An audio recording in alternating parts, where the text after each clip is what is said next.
student, this is Jitendra and welcome to the channel commerce की दुनिया। As you know MCom second year का group 1 का paper अभी आपका होना है जिसका नाम है advertising and sales management. Guys, this topic is very important and now we have only few days to recover and prepare our subject. तो बहुत ही कम समय में कैसे हम अपनी तैयारी को कर सकते हैं, तो here are some important topics that we have to cover। पहले नंबर पर अगर हमें देखना है तो एडवर्टाइजिंग का जो रोल है मार्केटिंग में वो क्या है, इस चीज को हमें कवर अप कर लेना है। दूसरा है legal, ethical and social aspect क्या है एडवर्टाइजिंग के। डगमर अप्रोच, इससे रिलेटेड क्वेश्चन हर बार आता है और ये मैं आपको कह रहा हूँ कि ये क्वेश्चन आने की संभावना ज़्यादा रहेंगी। इसके बाद है इलेक्ट्रॉनिक मीडिया, जिसके अंतर्गत प्रिंट मीडिया वगैरह भी आती है। Nature and scope of sales management, sales management का क्या नेचर और क्या स्कोप होता है। और लास्ट में है सेलिंग सेल्समैन, ये सब इसके कैरियर के रूप में किस तरह से काम करेंगे। तो पिछली वीडियो के साथ अब हम आगे बढ़ रहे हैं और अब बात कर रहे हैं अपने इस टॉपिक को। तो यहाँ पर मैं कुछ इंपॉर्टेंट क्वेश्चन बता दूं अगर आपको, तो हिंदी में भी मैं बोलता ही हूँ, इंग्लिश में थोड़ा थोड़ा बोल लेता हूँ क्योंकि मैं हैबिचुअल भी नहीं हूँ और मेरे को मेरी जो हिंदी भाषा है वो प्रिय रहती है। तो what do you mean by advertising, यानी कि ये जो टॉपिक है हमारा पहला यूनिट, इसको कवर करना है। एडवर्टाइज से क्या मतलब है, अब आपको देखिए विज्ञापन के विषय में थोड़ा सा अच्छी तरह से अपनी समझ बनानी है। विज्ञापन क्या है, विज्ञापन के कितने प्रकार होते हैं, तो चलिए थोड़ा थोड़ा इसे एक्सप्लेन करने की कोशिश करते हैं। वैसे बताओ, आप ही बताओ विज्ञापन क्या होता है। तो विज्ञापन यानी कि इंग्लिश में इसे एडवर्टाइजमेंट कहते हैं। और एडवर्टाइजमेंट जो है लैटिन वर्ड एडवर्रो, एडवर्टो से बना है। किससे बना है? एडवर्टो। और इसका जो मीनिंग होता है, एड का जो मीनिंग होता है वो टुवार्ड्स होता है, यानी किसी की और वर्टो का मतलब मोड़ना। कि एक ऐसा चलचित्र या एक ऐसी विधा या एक ऐसा कोई काम, कोई ऐसा तरीका जिसके द्वारा हम किसी व्यक्ति को उसकी ओर मोड़ दें, यानी to turn towards your vision. कि भाई मैं ही हूँ, मैं अपने इस यूट्यूब सेशन को किस तरह से एडवर्टाइज कर सकूं जिससे आप मेरी ओर आकर्षित हो जाए या मेरी ओर मुड़ करके देख लें। तो दिस इज कॉल्ड एडवर्टाइजमेंट। और ये लिखित यानी रिटन में हो सकता है, ओरल हो सकता है, ऑडिबल हो सकता है, विजुअल हो सकता है। ठीक, यानी कि ये ओवरऑल कम्युनिकेशन के जैसा ही है एडवर्टाइजमेंट, और ये कम्युनिकेशन का ही पार्ट होता है। ठीक है, इसमें जितना अच्छा कम्युनिकेशन स्किल आप प्रयोग करते हैं उतना ही अच्छा एडवर्टाइजमेंट आपका होता है। इसके बाद अगर हम बात करें अमेरिकन मार्केटिंग एसोसिएशन की, AMA, American, according to American Marketing Association, विज्ञापन का आशय यानी विज्ञापन का जो मीनिंग है एक ऐसे इंट्रोडक्शन से, एक ऐसे परिचय से है जो प्रायोजक, यानी जो वो होते हैं, प्रायोजक किसे बोलते हैं बताओ भैया? पब्लिश्ड बाय, जो आता है स्पॉन्सर्ड बाय, प्रायोजक द्वारा जो उनके विचार हैं यानी जो उनके व्यूज हैं, जो अपनी वस्तुओं या सेवाओं के विषय में वो जानकारी देना चाह रहे हैं, उनको जो है क्या करते हैं, बतलाते हैं। ठीक है, वो विज्ञापन कहलाते हैं। विज्ञापन की कैरेक्टरिस्टिक्स क्या होती हैं? वह विज्ञापन की कैरेक्टरिस्टिक्स और या नेचर है, विज्ञापन हमेशा एक अवैयक्तिक होता है, यानी कोई भी व्यक्ति अपने सामने विज्ञापन नहीं करता। ठीक, सार्वजनिक संदेश यानी कि पब्लिक मैसेज को आप एडवर्टाइजमेंट के सूची में डाल देंगे। विपणन औजार यानी ये this is called marketing tool also, ये मार्केटिंग का टूल होता है। ये इंफॉर्मेटिव यानी कि सूचनात्मक होता है, इसके पीछे कोई ना कोई व्यापारिक उद्देश्य यानी कि जो एक ऑब्जेक्टिव होता है, कॉमर्शियल या ट्रेड ऑब्जेक्टिव होता है इसका पीछे। विज्ञापन खर्च यानी कि एडवर्टाइजमेंट एक्सपेंसेस। निश्चित विज्ञापक यानी कि इसका कोई ना कोई मालिक भी होगा कि कोई विज्ञापन करवा रहा है, जो विज्ञापन कराता है उसे विज्ञापन करता बोलते हैं, यानी कि एडवर्टाइजर। और जो एडवर्टाइजी और जो किया जा रहा है वो एडवर्टाइजमेंट। विज्ञापन के क्या उद्देश्य हैं, ऑब्जेक्टिव क्या है इसके, देखिए किसी नई वस्तु की जानकारी यानी कि इंफॉर्मेशन प्रदान करना, उस वस्तु के गुडविल को बताना या बढ़ाना, उस वस्तु की यानी उस कमोडिटी की या फिर उस सर्विस की जो है मांग को बढ़ाना, और पब्लिक को एक मैसेज देना कि जो प्रोडक्ट है वो किस तरह से इस्तेमाल किया जा रहा है, फिर उसकी सर्विस को किस तरह से आप ले सकते हैं जिससे अवेयरनेस फैलाई जा सके। ठीक। एडवर्टाइजमेंट के क्या फंक्शन होते हैं ये भी जान लीजिए आप। सबसे पहला फंक्शन जो है एडवर्टाइजमेंट का, अगर कॉमर्शियल रूप में एडवर्टाइजमेंट किया जा रहा है तो इसका पहला काम होता है सेल्स में इंक्रीज करना, यानी कि बिक्री में वृद्धि करना। दूसरा होता है जो इंटरमीडिएटरी होते हैं यानी मध्यस्थ जो होते हैं उनकी सहायता करना। एक एक तो हो गया मैन्युफैक्चरर, और एक हो गया रिटेलर या होलसेलर, और लास्ट में हो गया कंज्यूमर। तो बीच का जो एजेंट है उसमें जो है उनकी मदद करना काम हो गया इसका।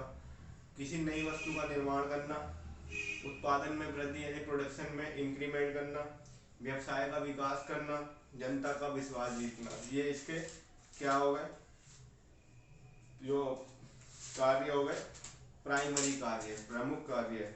अब आते हैं इसके सेकेंडरी कार्यों पर। तो जोखिमों में कमी, यानी कि जो जोखिम होते हैं वेंचर्स होते हैं उसमें कमी आ जाए, वितरण कार्य में सहायता हो जाए यानी कि डिस्ट्रीब्यूशन में हेल्प मिल जाए, मेमोराइज हो जाए, दिमाग में छवि बन जाए, एकदम याद रहे। विक्रेताओं को यानी कि जो सेलर है उनको प्रोत्साहन मिलेगा इससे, और कंपटीशन में भी हेल्प मिलेगी, मूल्यों में भी जानकारी मिलेगी, क्योंकि जब प्राइस बिल्कुल डिक्लेयर हो जाएंगे तो कोई दिक्कत ही नहीं होगी। अब बात करते हैं कि एडवर्टाइजमेंट कितने प्रकार के होते हैं। तो एडवर्टाइजमेंट पहले नंबर पर आते हैं किसी कमोडिटी या फिर किसी वस्तु को या किसी सेवा को लेकर के विज्ञापन करना।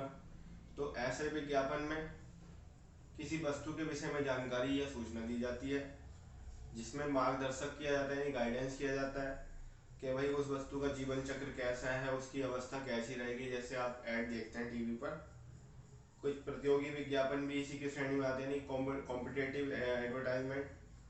धारण शक्ति वाला यानी कि जो इमेज बना दे, इमेजनरी जो एडवर्टाइजमेंट होते हैं। ठीक। अब बात करते हैं संस्थागत विज्ञापन की। संस्थागत विज्ञापन क्या कहलाते हैं? तो ये वे विज्ञापन या वेब एडवर्टाइजमेंट होते हैं जिसमें वस्तु विशेष का नाम नहीं दिया जाता है, लेकिन ग्राहकों से ये आग्रह किया जाता है, उनसे बोला जाता है कि कंपनी की मुहर अवश्य देख लें। ठीक है, ये संस्थागत विज्ञापन है। तो उन्होंने अपने जो है सामान का प्रचार नहीं किया, लेकिन अपनी कंपनी का प्रचार कर दिया कि कंपनी की मोहर देखें। जैसे गैस वगैरह की चूरन पे आपको मोहर देखने के लिए कहा जाता है। तो साथियों ये देखिए, आप समझिए इसको कि विज्ञापन यानी एडवर्टाइजमेंट के विषय में मैंने आपको जानकारी दी है, इसको आप अच्छे से समझ लीजिएगा। अब मैं आपको बता रहा हूँ डगमर जो ये बहुत ही इम्पोर्टेंट है, छोटी सी वीडियो रहेगी। तो 1961 में रसल एच कोली ने अपनी एक पुस्तक लिखी, बुक लिखी, defining advertising goal for measured advertising result. इसका ही नाम शॉर्ट फॉर्म में डगमर है, इसको आप देख लेना। D for defining, A for advertising, G for goal, for M for measured, A for advertising result. ठीक है, इस ए का मतलब भी एडवर्टाइजिंग है, इसका ए का मतलब भी एडवर्टाइजिंग है। ठीक है, दोनों का मतलब एडवर्टाइजिंग है। इस वाले का आर का मतलब रिजल्ट है, और जी का मतलब गोल है, एम का मतलब मेजर है। तो याद रहेगा, defining advertising goal for measured advertising result. DAGMAR approach किसकी है? 1961 में आई है, रसल एच कोहली के द्वारा। तो अगर डगमर से रिलेटेड बात आती है तो आप ध्यान रखना, एडवर्टाइजिंग की बात चलेगी। तो उन्होंने क्या बताया है, विज्ञापन लक्ष्यों को परिभाषित करने के लिए 52 उद्देश्य, जो 52 पॉसिबल ऑब्जेक्टिव है, उनका इसमें वर्णन किया गया है इस पुस्तक के अंदर। और इस प्रकार उन्होंने अपनी पुस्तक के अनुसार एक ऐसी पद्धति यानी एक ऐसे सिस्टम को जो है प्रस्तुत किया जिसमें विज्ञापन नियोजन यानी प्लानिंग पर बल दिया गया है, ताकि विज्ञापन उद्देश्यों की विशिष्ट मापने योग्य लक्ष्यों में बदला जा सके। डगमर क्या है, अब समझ में आ गया आपको? डगमर एक ऐसी विशिष्ट प्रणाली है जिसके द्वारा हम अपने जो एडवर्टाइजमेंट को बेस्ट तरह से कर सकते हैं। जिसके अंतर्गत मैसेज टास्क, स्पेसिफिक टास्क का वर्णन किया गया है, बेंचमार्क का वर्णन इसमें किया गया है, ऑडियंस के बारे में इसमें ध्यान रखा जाता है, टाइम पीरियड का ध्यान रखा जाता है। ठीक है, थोड़ा सा और समझ लीजिए। संदेश यानी जो मैसेज टास्क है उसमें क्या बात सामने आती है कि कोई भी एडवर्टाइजमेंट उसमें लक्ष्य में निश्चित रूप से संदेश कार्य निहित होता है। जब तक उसमें कोई मैसेज नहीं होगा तब तक आप किस चीज़ का एडवर्टाइजमेंट करेंगे, सोचिए। और इसका मतलब यही है कि विज्ञापन से वे परिणाम प्राप्त किए जा सकते हैं जो उनसे अपेक्षित है, यानी कि उनसे कोई ना कोई मैसेज जो जा रहा है वही मिलेगा। विज्ञापन को एक विस्तृत संदेश के रूप में मान्यता दी गई है जिससे कई कार्य संपन्न होते हैं, जैसे जागरूकता यानी अवेयरनेस फैलाने के लिए विज्ञापन किया जाता है, किसी को इन्फॉर्मेशन देने के लिए एडवर्टाइजमेंट किया जाता है, एक विशेष नजरिया यानी कि अपना पॉइंट ऑफ व्यू प्रेजेंट करने के लिए भी क्या किया जाता है, प्रेरणा देने के लिए भी क्या किया जाता है, विज्ञापन दिया जाता है। विशिष्ट कार्य, तो डगमर की दूसरी महत्वपूर्ण जो धारणा है यानी कॉन्सेप्ट है वो है विशिष्ट जो लक्ष्य। यह मापने योग्य कार्य होना चाहिए जिसमें कई तथ्यों का समावेश हो, जैसे कि उसका प्राइमरी पॉइंट क्या है विज्ञापन का। डगमर के अंतर्गत लक्ष्य विशिष्ट तथा मापने योग्य होने चाहिए, यानी कि ऐसे हमारे गोल हो जिनको हम मेजर कर सके। ऐसे गोल हम अपने एडवर्टाइजमेंट से नहीं रखने होते हैं जिनको हम मेजर नहीं कर सकते, यानी कि हमारे विज्ञापन का कोई ना कोई लक्ष्य हो जिसे हम निर्धारित कर रहे हैं। उदाहरण एग्जाम्पल के लिए, यदि किसी ब्रांड की प्रसिद्धि के लिए उच्च प्रोटीन युक्त खाद्य पदार्थ आवश्यक है तो प्रबंधक उस खाद्य पदार्थ में प्रोटीन की मात्रा के विज्ञापन पर अधिक जोर देगा ताकि वह ब्रांड बाजार में उपलब्ध अन्य प्रोटीन खाद्य पदार्थों की तुलना में अग्रणी रहे। ठीक है जी, गोल क्या हो गया, अपने प्रोडक्ट को ज़्यादा अच्छा प्रोटीन सप्लायर दिखाना। तो सर्वे करने से क्या पता चल सकता है कि जनता ने वह ब्रांड कितनी मात्रा में पसंद किया। ठीक, हाँ कहने वाले ग्राहकों का प्रतिशत विशिष्ट माप का एक प्रकार हो सकता है, यानी कि एक सर्वे के द्वारा विज्ञापन में हमने ये बताया कि भाई जो हमारा जो प्रोटीन ब्रांड है वो दूसरी प्रोटीन ब्रांड से ज़्यादा अच्छा है और हमारे प्रोटीन ब्रांड को यूज़ करके 75% जो है लोग सेटिस्फाइड हुए हैं, 99% लोग सेटिस्फाइड हुए। जैसे आपने डेटॉल वगैरह का ऐड देखा है, जम्स को खत्म करें 99% तक, मच्छरों का यमराज यानी कि 100% नाइट किल वगैरह, इस तरह का जो होता है। तो ये डगमर अप्रोच पर आधारित था। ठीक है भाई, देखिए ज़्यादातर आपको चीज़ें बाकी इसमें जो हैं बहुत सारे क्वेश्चन मेरे द्वारा यूट्यूब पर एडवर्टाइजिंग एंड सेल्स मैनेजमेंट से रिलेटेड वीडियो हैं उपलब्ध, वो हिंदी में है सारी, आप एक बार देख सकते हैं, अपनी तैयारी कर लीजिए। कोई प्रॉब्लम होगी तो आप वीडियो के कमेंट बॉक्स में ज़रूर बताएंगे। ठीक है, बाकी सब इसमें आपका पिछला एक सब टॉपिक है, भर्ती चयन भी है, इसमें कम्युनिकेशन भी है, जैसे इलेक्ट्रॉनिक मीडिया आ गया, मीडिया में क्या है कम्युनिकेशन ही है, प्रिंट मीडिया में कम्युनिकेशन है। ठीक है, तो ये सब चीज़ें आपके सब गोल मोल करके सब आपको इस सब्जेक्ट के अंतर्गत दिए जा रहे हैं। सेलिंग एज ए कैरियर यानी कि विक्रयकर्ता का एक कैरियर के रूप में क्या से क्या हो सकता है, तो बिजनेसमैन से रिलेटेड जो उसकी क्वालिटीज होती है यदि सेल्समैन की क्वालिटीज है। ठीक है, तो वही सब है, इंटरनेट सब है इसके अंतर्गत। आप पढ़िए अच्छे से और देखिए कि आपको कहीं अगर समस्या लगती है तो आप जरूर बताएं और अपनी तैयारी करते रहें। मिलेंगे आपसे अगली वीडियो में अगले टॉपिक के साथ, बने रहे कॉमर्स के साथ। Thank you so much.